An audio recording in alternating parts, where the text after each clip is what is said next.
Welcome, welcome, welcome. I would like to welcome you to another episode of the Unpopular Podcast. This is the man, the myth, the legend, Jalen Hunter. And if you do me a favor, please subscribe to whoever you're listening. Please subscribe to whoever you're watching. It definitely means a lot to me. When the Cleveland Browns made the decision to pick up or get Deshaun Watson, one of the biggest, I'm not going to say question marks, but everyone and their mama knew that Baker Mayfield's time in Cleveland was over. The only question was, where was he going? He also requested a trade, if people don't remember. So we knew that the writing was for sure on the wall for Baker Mayfield. And we didn't know where he was going. Like I said, for a second, people were talking about Washington. People were talking about he could go to Seattle. There was reports saying, he could go to the market was high. Let me not say that. So here's the thing about the NFL markets. When they know something has to happen, no one's going to make moves. And what I mean by that is no one's going to trade for something no one's going to trade for a player when they know that just wait it out. Once you wait it out, the asking price could go down, or they could just cut the player so you don't have to charge anything. So we knew that Baker Mayfield was going to go somewhere. We just didn't know where. Well, as we speak today, Baker Mayfield has finally been traded. He got traded to the Panthers for, I think, like a 6th-round pick or something. First and foremost, again, we knew Baker Mayfield was going to get traded. He just didn't. The two teams that we heard most about was the Panthers and the Seattle Seahawks. Of course, the Seattle Seahawks, because they traded away Russell Wilson, and right now I think their quarterback one is Drew Lock. And as the Broncos figured out, if Drew Lock is your number one quarterback, you don't have a quarterback. First and foremost, I'm happy for Baker Mayfield. I know. What? I'm happy. Let me not say I ain't no Baker Mayfield hater, but I'm happy for Baker Mayfield. I'm happy because you can tell that he just needed to get away from Cleveland. Now, some of that was self-imposed, but he just needed to get away from Cleveland. And with the acquisition of Deshaun Watson, you knew that it was pretty much over with from there, which is actually why he requested a trade. And you didn't know where he was going to go. You can kind of feel this. I'm starting to feel the same way a little bit about Jimmy Garoppolo, even though I know that he's going to end up somewhere. But I kind of feel good for Baker Mayfield. It just seemed like he needed a change of scenery. Now, let's have an honest conversation about Baker Mayfield. Baker Mayfield is a good quarterback. Good. That's it. He's not a great quarterback. He's had great moments. I mean, when he beat the Steelers in the playoffs, but I think a lot of that was Big Ben throwing the ball all over the place. But he had great moments. But he's not a great player. Now, of course, he can develop and become a great player, but Baker Mayfield is not a great player. He's a good player. Now, the problem with that is kind of the same thing that we talk about with Andrew Wiggins. When you're drafted number one, you're not drafted to be a good player. You're drafted to be a franchise-changing player. And Baker Mayfield was not that for the Cleveland Browns, which is why a lot of people, if Baker Mayfield was drafted, the 30th, if he was drafted 16th, if he was drafted in the second round, the leash for Baker Mayfield would be a lot longer than it was because he was drafted number one. Same thing with Andrew Wiggins. Andrew Wiggins was putting up good numbers in Minnesota. The problem is he wasn't putting up number one overall numbers, and he wasn't winning, especially when you look and you have also a number one overall pick in Karl Anthony Towns. So there is some pressure, there is a lot of pressure when it comes to that number one overall pick. And in my opinion, at least so far, Baker Mayfield has not lived up to that. Now, you go from Cleveland to Carolina. And this is a slam dunk for Carolina. First and foremost, the Sam Darnold experience has not worked. I will be the first to say I was wrong about Sam Darnold. I've said that before. I will say it again. I thought it was a scenery thing with Sam Darnold. I thought nobody can really succeed playing under the situation that he was playing when he was in the Jets or with the Jets. And I thought going to a team that has a good offensive line, that has good pieces in the wide receiver position, also bringing Robbie Anderson with him, I thought Sam Darnold was going to be great. I thought that this was going to be a rejuvenation for Sam Darnold. I was wrong. Sam Darnold has been god-awful. And he's been so bad that they brought in Cam Newton. Now, I know Sam Darnold was also injured, but they brought in Cam Newton, who had a really good first two games, but didn't really pan out. I feel the same way about Baker Mayfield that I feel about Sam Darnold, as much as I think this is great for Baker Mayfield. Baker Mayfield has a lot. I mean, let me say this, though. While I feel the same way for Baker Mayfield, saying I think he just needed new change of scenery, Baker Mayfield and Sam Darnold is not in the same position. And what do I mean by that? Sam Darnold had absolutely nothing outside of Robbie Anderson in New York. The organization was a trash organization. It had an okay history, but it had a trash current. He didn't have a good defense. He didn't have a good offense. He didn't really have anything good. You can't say that for Baker Mayfield in Cleveland. Yes, Cleveland has had a terrible history. And yes, Baker Mayfield has had four or five coaches since he's been in the league. However, Cleveland has one of the best offensive lines in the league. Cleveland has Kareem Hunt. Cleveland has Nick Chubb.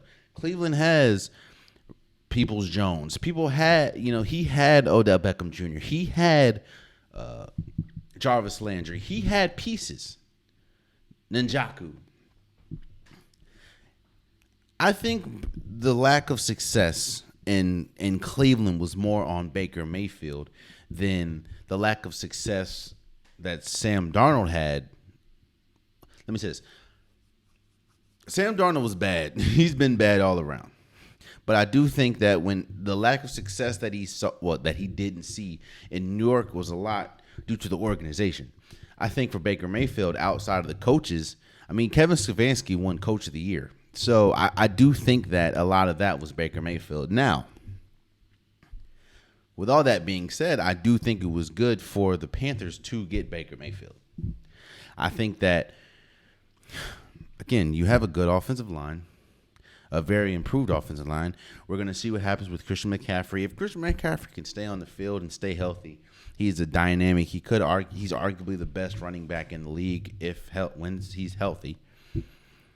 And shouts out to Joy Taylor, I think. Yeah, shouts out to Joy Taylor. Just as, P.S., small tidbit. When you have to say when healthy, you're automatically injury prone. Like when you have to say Anthony Davis is great when healthy. Christian McCaffrey's great when healthy. Like those are injury prone players. So shouts out to Joy Taylor for that. But you have, DJ Moore, you have Robbie Anderson. You have and you have a good defense now. The jury is still out on Matt Rule, but you have all the pieces for success for Baker Mayfield. Now it's just him succeeding. Baker Mayfield has a bad turnover problem. Hopefully that's able to be rectified in his new space. But this move signals a lot of things for three teams, actually. You're probably thinking three teams. For the Panthers, it means that they're going in a different direction, even though they don't want to say it, and they're really. I know that if you go on, ESPN, if you go on Fox Sports 1, they're gonna explain to you and lament to you that this is a quarterback battle. let me tell you this. If this is a quarterback battle, Baker Mayfield has some problems. Baker Mayfield is not the guy. If you can't come in and beat out Sam Darnold, the same Sam Darnold that we saw this entire, if you can't come out, if it's a legit quarterback battle between him and Sam Darnold, then there's really no hope for success in Carolina with Baker Mayfield. You should not come in and there's a reason why they wanted you so bad. Now, the reason why it took so long is because they weren't trying to give up a lot. They wanted to, reduce his salary, which I think they ended up doing that. But if there's a quarterback battle between Baker Mayfield and this Sam Darnold that we've seen, then it's dead on arrival. It don't matter. There's no, unless, which I don't foresee it, because if somebody tells you who they are, believe them. If you've been in the league this long and you haven't really changed like that, now, of course, it could happen. But it's very rare that you're just going to up in and be a great quarterback. I'm talking about you, Sam Darnold. So if Sam Darnold, or Donald, whatever you want, Sam Darnold, if he just elevates and just becomes incredible, then I understand. But if Baker Mayfield, if you come in and it is a quarterback battle, and it is a neck and neck, it's no hope for the Panthers. No hope. No hope for the Panthers. No hope for Baker Mayfield. But this should give Baker Mayfield a fresh start, an organization that clearly wants him, seeing as though they traded for him. And you have new weapons. You have nice weapons. And you just have new beginnings. So this spells, hopefully this can, I'm sure that this is Matt Rule's job on the line as well. If you couldn't work with Sam Darnold, and hopefully you can work with Baker Mayfield. If you can't, I'm sure he's out of here. It also means that it's probably over with for Cam Newton, at least in Carolina. And when you listen to a lot of the stuff that he says, with the podcast stuff that he's been on podcast tour, shouts out to him. If you want to come on the Popular podcast, you're always welcome, brother. But the podcast tour, he's pretty much saying he's been in effed up situations. He's went to he caught COVID when he was with New England. He went in the middle of the season to Carolina. I understand that, but now if he goes to a team, it's going to be short notice yet again. The real question is, can Cam Newton be a backup? Now, I know he says all the right things, and he says he can be a backup, but, you just have to, we don't know. You don't know. And with a person with the presence like Cam Newton, it's hard, especially when you've been a Rookie of the Year. You've been an MVP. It's tough, so I don't know. But this does spell, hopefully, or at least the Panthers hope, that getting Baker Mayfield, this is a new age for Carolina, and they're moving in the Baker Mayfield direction. For Cleveland, it's done. You have all your baskets in the Deshaun Watson sweepstakes. We understand the accusations. We understand what's going on. We understand that he's going to be missing some games. We know this, and it's just a matter of how many games. But you're praying for this. You have Jacoby Brissett. While he is a glorified backup quarterback, he does have a winning record when he is a starting quarterback. And winning cures everything in sports. No, it doesn't absolve people from what they're doing. But I put money. What the Cleveland Browns organization is hoping, what Deshaun Watson is hoping, is that once he's able to get on the field, hopefully he starts winning, or hopefully for him, they hope they start winning games, that all this is going to blow over. Now, I'm not in the camp of thinking it's going to blow over, but that's what they're hoping. They hope that they have the quarter. They pay this man the most guaranteed money in NFL history. They hope they have their future in Deshaun Watson. And I also said there was a third team. And I told you, if Drew Lock is your starting quarterback, if Geno Smith is if the Geno Smith is in contention to be your starting quarterback, you have problems. I told you guys, and one of the running themes here is incompetency. No, I'm not saying that my podcast is incompetent. What I'm saying is we talk about incompetency a lot. One thing that I don't say a lot, and one thing that I do actually say a lot, is winning cures all. You see, some people don't know they're incompetent until you're knee deep in it. Seattle. You lose Russell Wilson. Russell Wilson ain't no run-of-the-mill quarterback. Russell Wilson is a top 10 quarterback in the league. Closer to the season, I'm going to give my top 10 quarterbacks in the league currently, but he's a top 10 quarterback in the league. You lose him and you get Drew Lock, a quarterback that is famous not for his play on the field, not even for his play in college. He's famous for lip syncing a Young Jeezy verse on the sideline. That is your quarterback. I will tell you this now. Baker Mayfield is better than Geno Smith. Baker Mayfield is better than Drew Lock. And as we clearly see from what the Panthers had to give up, he wasn't worth a lot on the trade market. Not because he wasn't good, but because everyone knew that he needed to go. So why did you not try harder to get Baker Mayfield? Do you not understand? They don't. They should. You see, Seattle before Russell Wilson and Seattle after Russell Wilson is about to be bad. Was bad. People don't realize Seattle used to be one of the worst franchises in the NFL, along with Cleveland.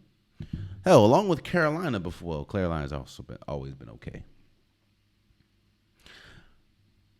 The Seahawks, winning.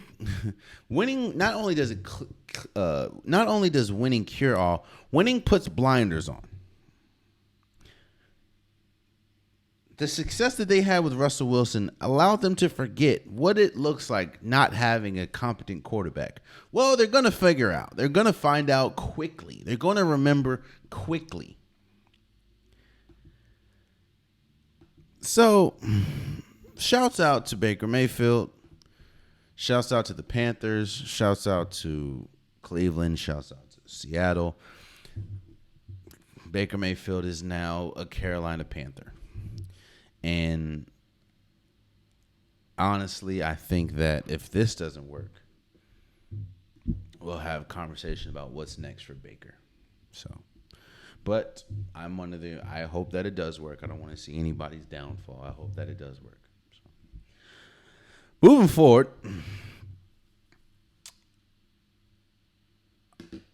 this is I'm talking to you, Brooklyn. I'm going to tell you something. And actually, it's not just Brooklyn. I'm going to tell the league something. I understand that the market changes on players. And I understand that the market a lot of times get dictated by one or two moves. And right now, the market for Kevin Durant is based on two things. One, Kevin Durant is a top 5 player in this league. And two, you're looking at the Rudy Gobert trade and the haul that Utah got for Rudy Gobert. Let me tell you something, Brooklyn. Now, a lot of these could be false. A lot of these could be fake. But a lot of the reports that we're hearing is Brooklyn is asking for some monumental packages for Kevin Durant. One of the ones that I believe is confirmed because ESPN is reporting it was they asked for Karl Anthony Towns, Anthony Edwards, I think one more player and 4 draft picks for Kevin Durant. All right.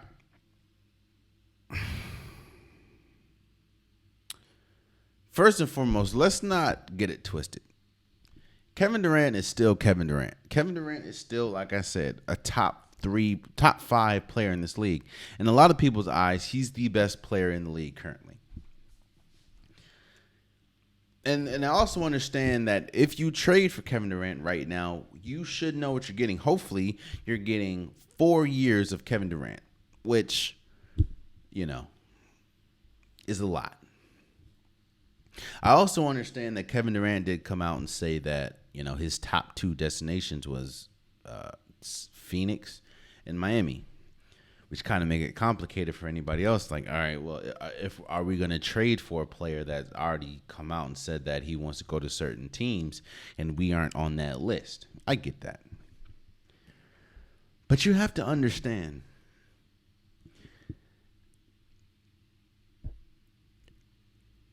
Brooklyn, there's no way in heaven and hell. Now, I saw this report. It could be true. It could be false. I do not know. But this is just what I saw, and I'm going to speak on what I saw. There's no way you can think that you're getting LeBron James, Anthony Davis, Kendrick Nunn, and 4 first-round picks for Kevin Durant.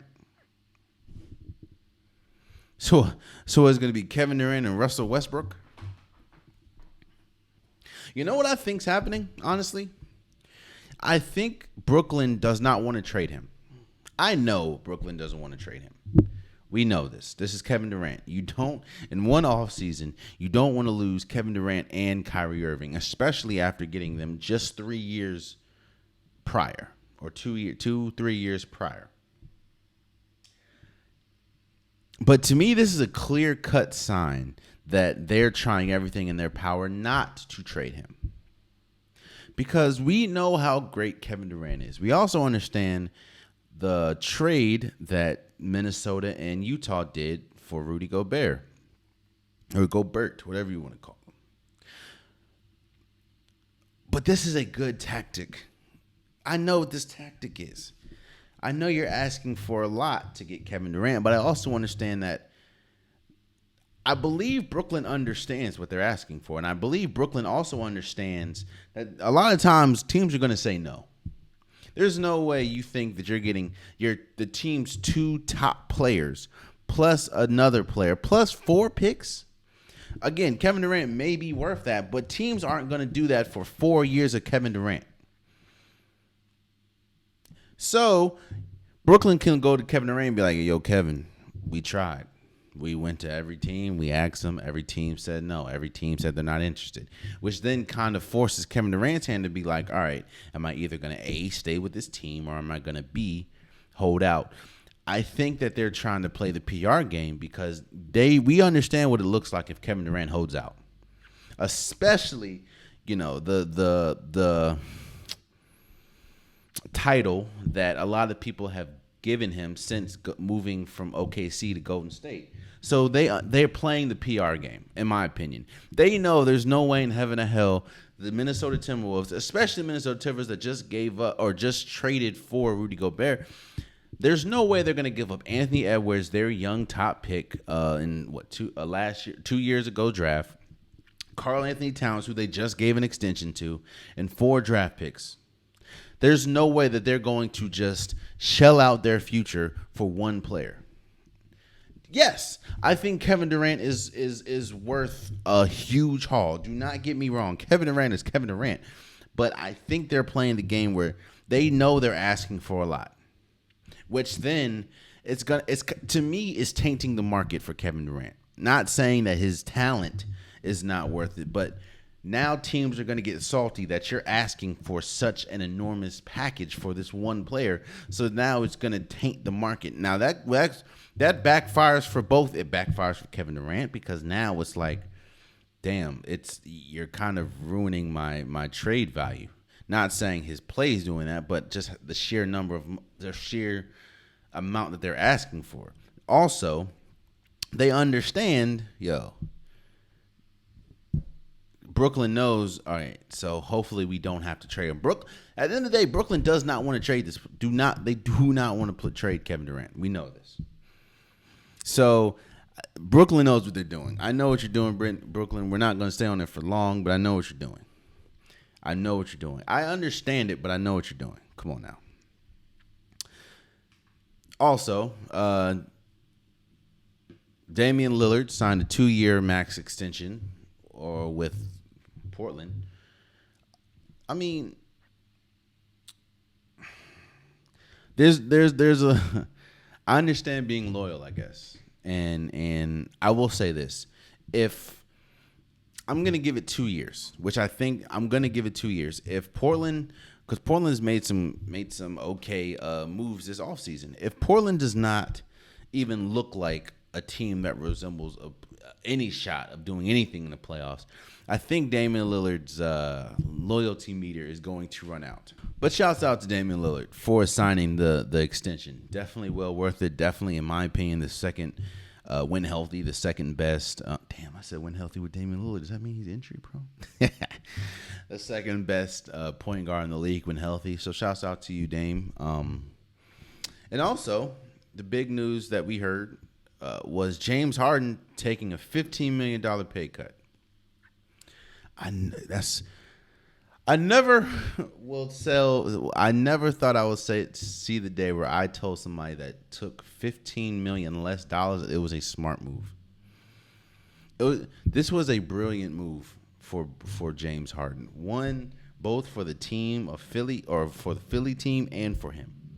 One, for him, let's just speak on him. James Harden has built a reputation at this point of of quitting on teams. A lot of people are going to say he quit on Houston. A lot of people are going to say he quit on Brooklyn.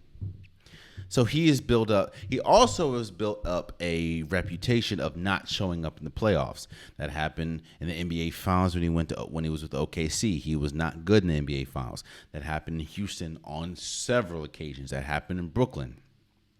And it also happened this first year in Philly. So that reputation has been built up for James Harden. So going into this contract negotiation, the last thing you want to do is put out on tape what you put out this playoffs, and then try to demand the max. Because if you do that, that completely hampers the Philly team from being able to grow, being able to do anything. So with him taking less money, he's already made millions upon millions, both on and off the court. So with him taking a pay cut, he understands that this not only makes him look good in the eyes of Philly, but it gives Philly room to now then sign a PJ Tucker, now then sign quality players. So, because again, I'm never gonna say that a player's intent is not to win a championship, but it would look bad if we saw what we saw from James Harden this year's playoffs with Philly, and then he demands the max. He was eligible for the max, but then to say, no, I want the max after what we just saw would not be good for him. It also works for Philly. To me, this is the time. If you can't win with, Philly has something that no other team has, in my opinion, outside of maybe LA. Lakers. No, they don't.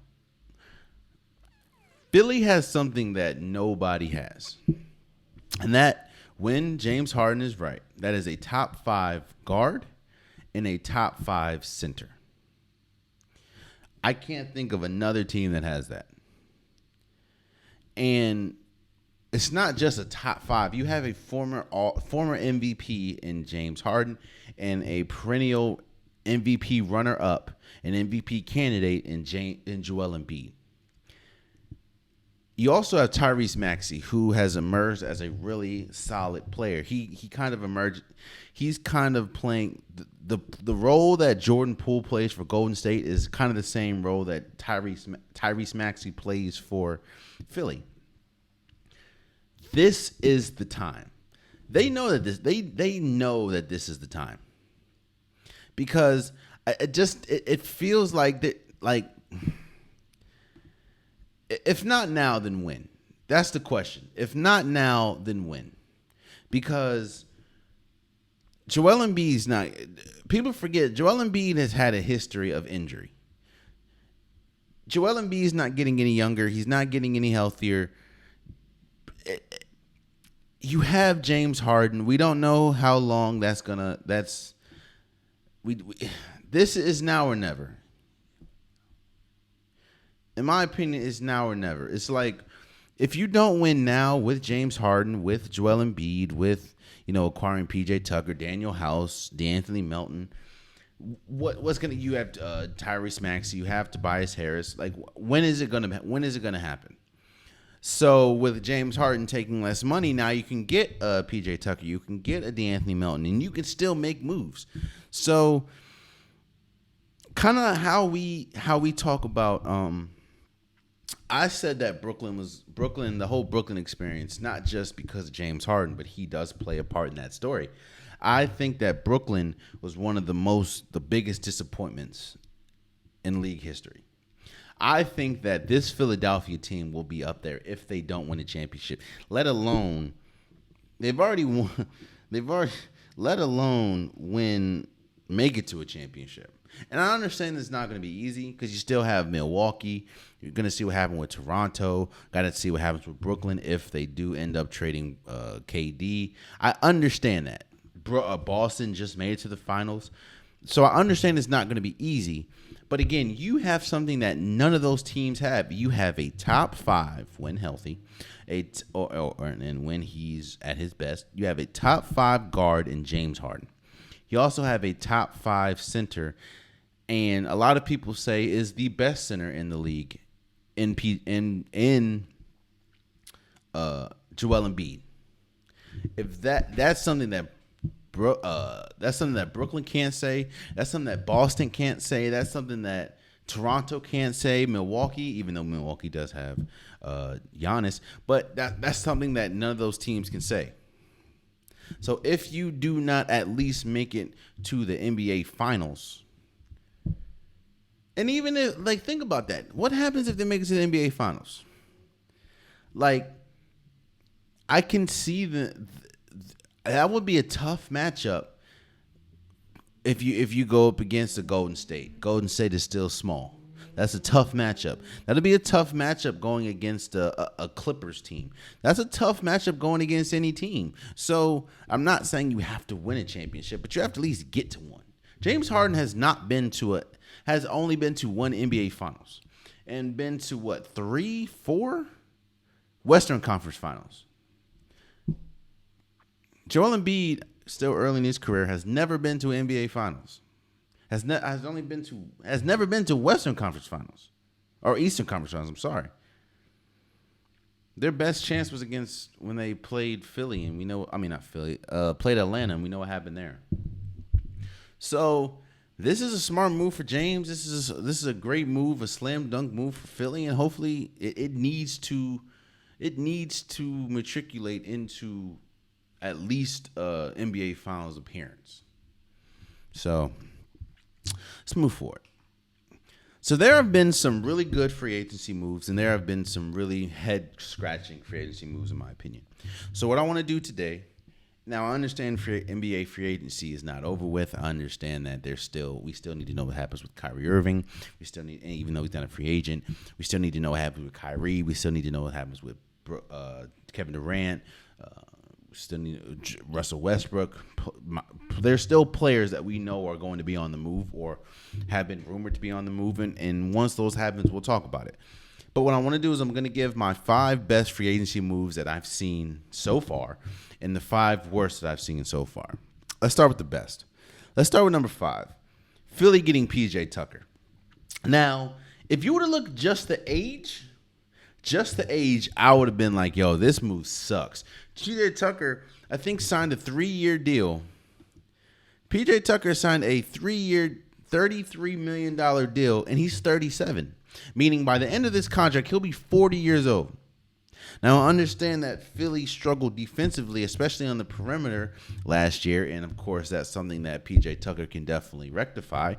So I think the toughness-wise, that works. And it's not like you're asking PJ Tucker to be a high flyer. It's not like you're asking PJ Tucker to score 20, 15, even 10 points a game. So I do think it was a good move as far as, PJ Tucker's been to the NBA Finals once. He went to the Eastern Conference Finals just a year ago with Miami. I do think that it's going to bring toughness. It's going to bring defense to a team that is in desperate need of it in Philly. So I do like that move, even though I don't like the $33 million for 3 years to a 37-year-old. I also understand you're not asking him to be LeBron. You're not asking him to be a high flyer. You're asking him to bring toughness and defense, and that's something that he has been able to do. So that's number 5. Number 4, I have the Clippers getting John Wall. Now, this is predicated on John Wall staying healthy. This is predicated on, what John Wall are we getting? I'm not expecting the 2016 John Wall. I'm not expecting that. But if John Wall can be available, can be healthy, can be a rim runner, and be able to create for Paul George, create for Kawhi Leonard, to me, this is great. This is a slam dunk. If he is anywhere close to his best, he's better than Reggie Jackson. He's better than any point guard that they would have on the roster. And I do like that. I do like it. It even his ability to get coast to coast and get to the rim also will open up the floor for Paul George, for Kawhi Leonard, for Luke Kennard, players like that. So it of course that's all predicated on, and they didn't have to give much for him. So that's all. Actually, they didn't have to give anything because it was a buyout. So this is all predicated on John Wall being healthy and getting close to, I'm not going to say prime because that's unexpected, especially with the lower extremity injuries that he's had. But he looked good in the minimal minutes that he played, or minimal time that he played for Houston. The problem was Houston just was in a full rebuild, and John Wall was too good for a full rebuild. So then it's like, just stay home. So I like the Clippers getting John Wall. That's number 4. Number 3, and a sneaky thing that a lot of people forgot, was Portland getting Jeremy Grant. One of the running gags here is Portland does not know how to build a team around Damian Lillard. Yes, you had CJ McCollum, but outside of that, you really didn't have much. Now you're starting to see, okay, they're actually doing some things. You have to build a team around them, and I like what Portland's doing.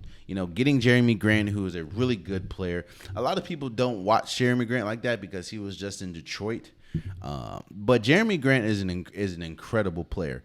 You also get Gary Payton II for defense. You get the rookie Shaden Sharp. I love the pickup from Jeremy Grant. I do think that's a wing that can relieve the scoring pressure from Damian Lillard. Not saying that he's on the same level as Damian Lillard at scoring, but I do like the pickup. Damian Lillard has been rotten in Detroit, and I think that is a great pickup for Portland, especially when you think about trying to build a team around a competent team around Damian Lillard. Number 2, I like Atlanta trading for DeJounte Murray.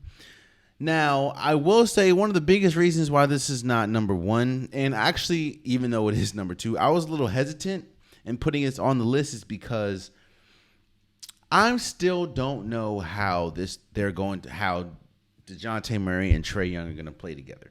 DeJounte Murray does not, at least he hasn't had to, but we haven't seen him thrive off the ball. We definitely haven't seen Trae Young thrive off the ball, and they're both going to have to play with each other. The reason why I have it number 2, though, is because they're 2 all-stars. DeJounte Murray's in the prime of his career, or not even the prime, like elevating to his prime. Him and Trae Young are still both very young, and when you lock up a backcourt like that, you're working with something. And he was one of the best players available via trade. Of course, we still see what's going to happen with Kyrie and KD, but nobody knew going into this offseason that KD was going to be available for trade. But he was one of the names that we definitely knew was sprinkling around of, DeJounte Murray could be traded, or we still need to know what's going to happen with John Collins. But if they keep John Collins, this is going to be I think it's a good move. I still need to see what DeJounte Murray and Trae Young look like together, because one person going to have to play off the ball, and I don't know how that's going to work. But I do like them getting a young all-star in DeJounte Murray. And number 1, Malcolm Brogdon to the Celtics. Look, I have been very adamant in saying that if Boston had a point guard that can control the pace of the game, that can get easy buckets for Jason Tatum, Jaylen Brown, that they would have won the NBA Finals. You saw a lot of times in the NBA Finals when things got sped up, when things got sporadic, Boston started taking bad shots.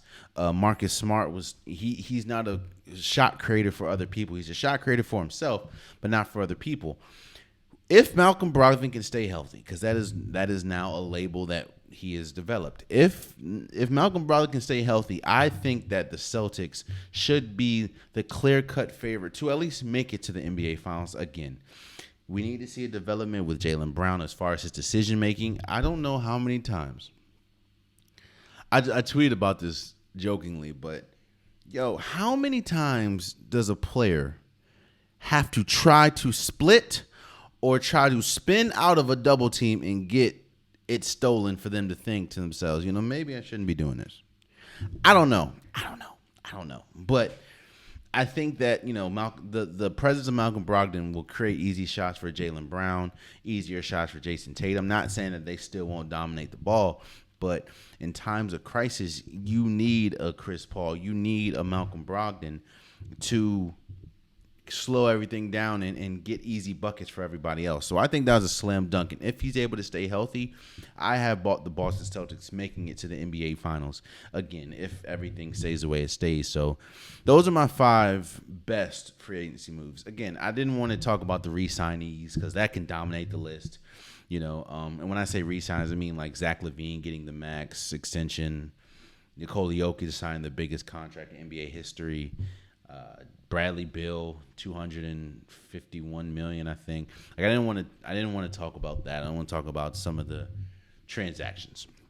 So those are 5 best moves. 5 of the worst. Now again, these are my opinion. I'll just say that. And first, let's start. And again, these are my worst moves. Let's start with number 5. Dallas paying JaVale McGee. Dallas paid JaVale McGee. Give me a second. Dallas paid JaVale McGee 3 years, $17.2 million. Now, on paper, that's not a lot. 3 years, $17.2 million. That's not a lot. But if you really look at it, Dallas has Dwight Powell. Dallas has Maxi Kleber. Dallas also traded for Christian Wood. How much of a role is JaVale McGee really going to play? Not to mention the fact that you gave him most of your mid-level exception money. That just doesn't make sense to me. He's also 37. Now, we talked about JaVale. I mean, we talked about PJ Tucker being he's 37 as well. But we also talked about they don't really need him for his athleticism. They need him for his toughness and defense. JaVale McGee thrives on his athleticism, and he's 37. And again, what are you going to do when you have Christian Wood, Dwight Powell, and Maxi Kleber, especially when most of those players shooting? JaVale McGee does not. I just don't understand it. I'm not saying JaVale McGee is a bad player, but I just don't understand why Dallas made that move after getting Christian Wood and after having what they have, especially when they're already dealing with a limited amount of money with the mid-level or taxpayer mid-level exception, and you give most of that to JaVale McGee. I don't get it. That's pretty bad in my opinion. So that's number 5. Number 4. My number 4 just says Miles Bridges. Let me talk to you right quick, Miles Bridges. I don't know if anybody's told you this, but you want to start, if you're going to start wilding, you start wilding after the contract, not before the contract. Don't get me wrong, bro.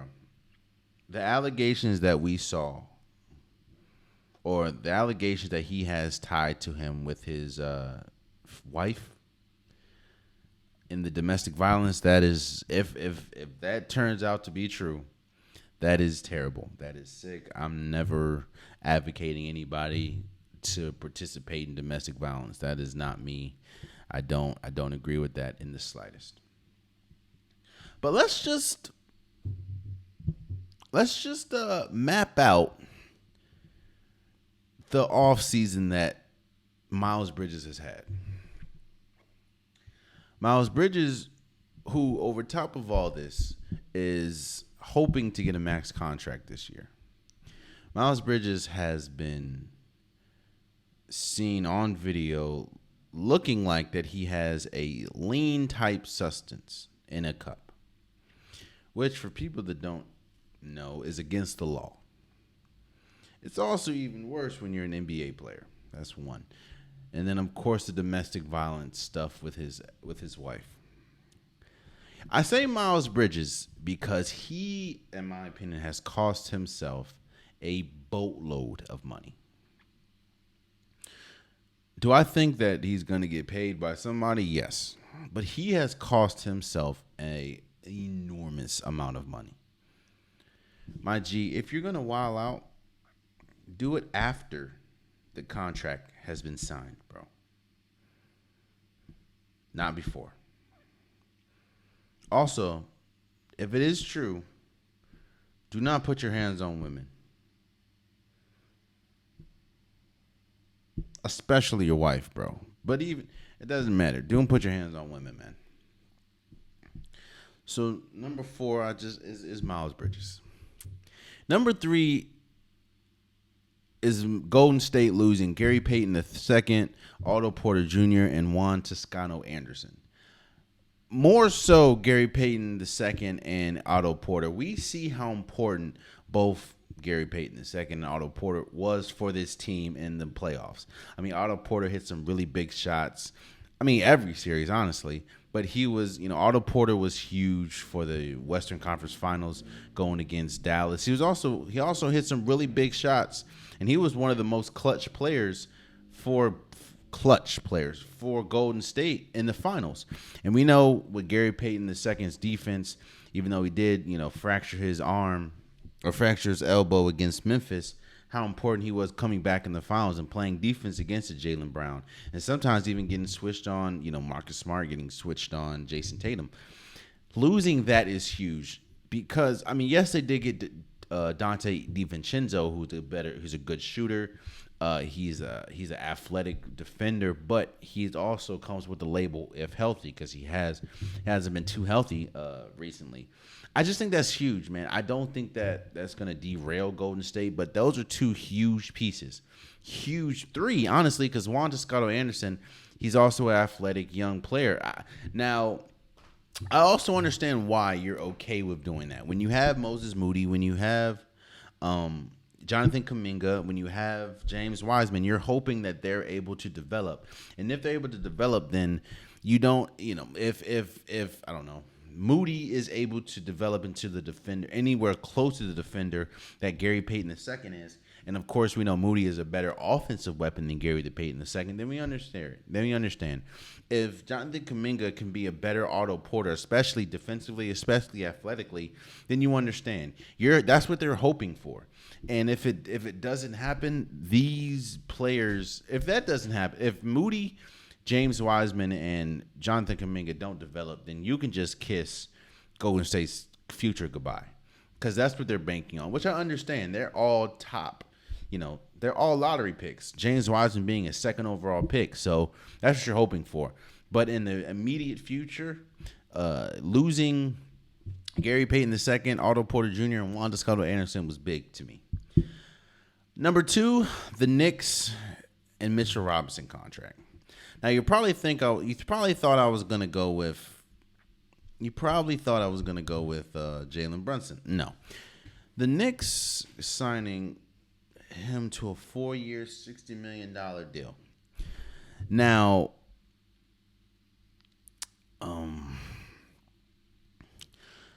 shouts out to I think it's the Bill Simmons podcast. Sometimes you have to ask yourself, who are you bidding against? When healthy, And I feel like that, that's going to be the title of this episode, Win Healthy, because that is the underlining theme of this episode. Win healthy. Mitchell Robinson is a great energy player for New York, but he has not been healthy in the slightest since he's been in the league. And you're paying him $60 million. It's not the fact that you're paying him 4 years, $60 million. That's not a lot. But when you look at a player like Kevon Looney, right? Kevon Looney received $25.5 million. Robert Williams, like 48.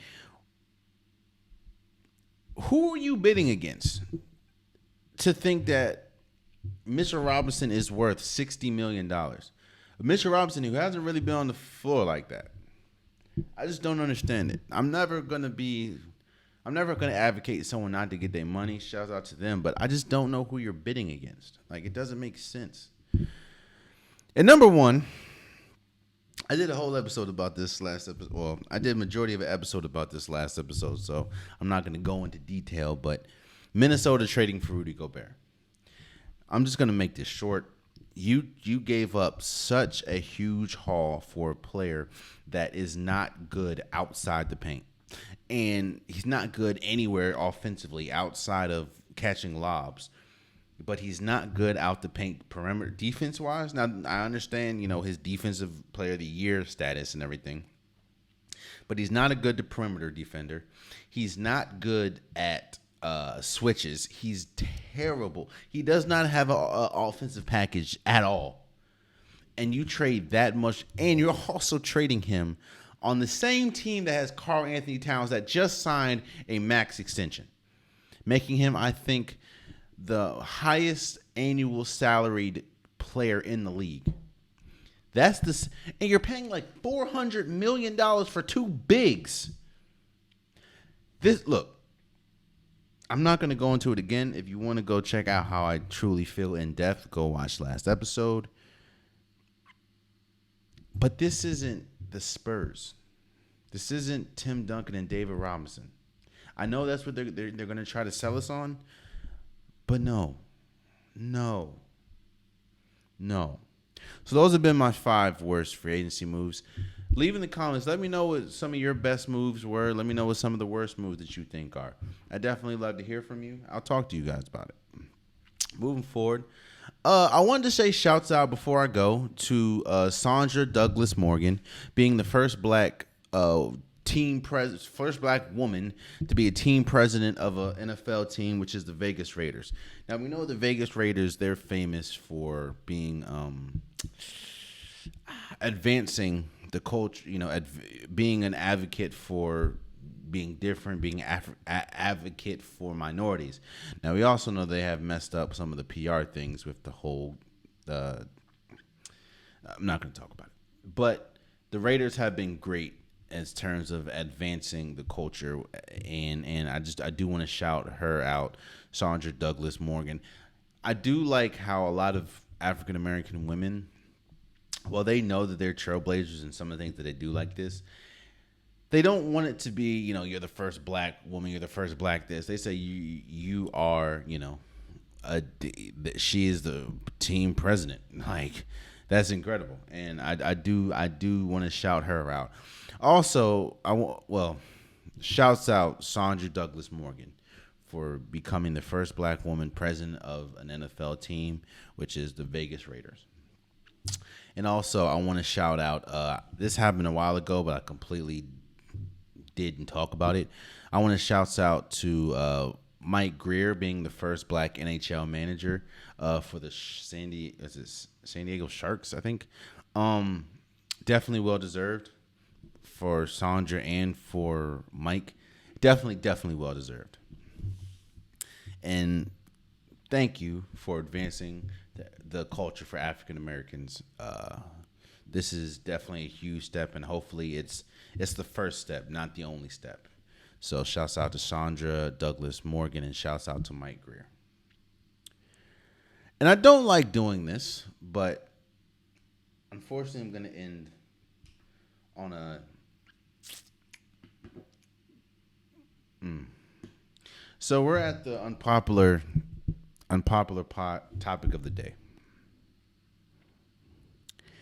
And this is pretty much coming off the heels of the details that are coming out about Vince McMahon and some of the things that he was doing behind the scenes.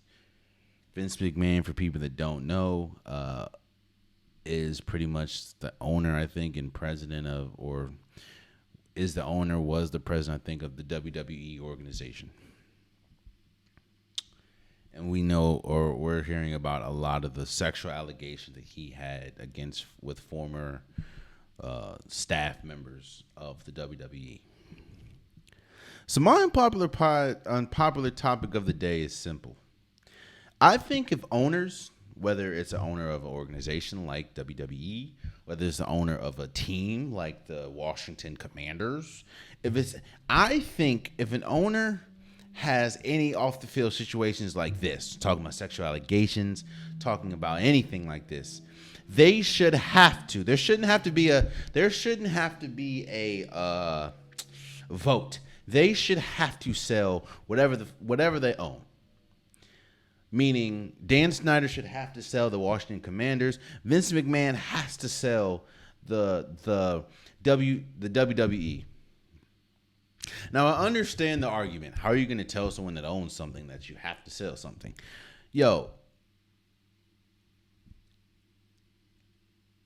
In order for something to change, something also has to change. I don't know how many stories has to come out about Dan Snyder. I don't know how many stories and allegations have to come out about these owners for them for things to change. You understand? I don't think sports. I don't think sports understand why. You can look it up too. This isn't just me talking. Why women, the trust that women have in sports is at an all-time low. Now, and this is coming off the heels of, equal pay for soccer and hell, Sandra Douglass Morgan. Like the fact that the owner of a football team, the owner of the WWE, has these disgusting allegations.